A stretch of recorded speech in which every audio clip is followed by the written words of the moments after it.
Tony Blair is now resigned to not only Brexit but also to a prediction that negotiation will fail and the UK will exit the European Union with no deal.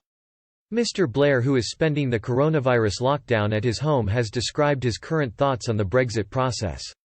The former Labour leader has campaigned to have a second referendum on Brexit, but now he is less hopeful of the UK securing any deal with the EU. The former Prime Minister now admits Brexit is a reality and the result will most likely be a no deal. Mr. Blair said that no deal was the most likely thing now. He added that he had knowledge of the trajectory of negotiations from insider sources in Brussels. Speaking to the Sunday Times, he said, "The information I have from the European side certainly is that they're expecting this now. They assume it is actually what the government would prefer." But Mr. Blair's worries about the consequences of a no-deal scenario have been eclipsed by the financial strive that is to befall the UK because of the coronavirus crisis. But now Mr. Blair is anxious about how the UK will recover from the financial difficulties caused by the coronavirus crisis. He said he was terrified of the economic damage that will result from the pandemic lockdown.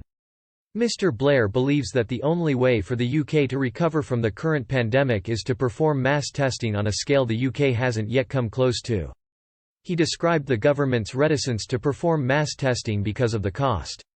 He described mass testing as the single biggest decision the government's got to take at the moment. He added, "We are not even debating it." The new Labour leader then hit out at Boris Johnson's cabinet decisions.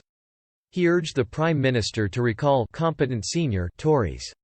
He name-dropped two that have in the past had contrary views to Mr. Johnson. The two names were Philip Hammond and Jeremy Hunt. Mr. Blair added, "You can learn from people who've got experience, but also take people into your confidence as to the basis you're making decisions, which gives you a certain degree of political protection, actually."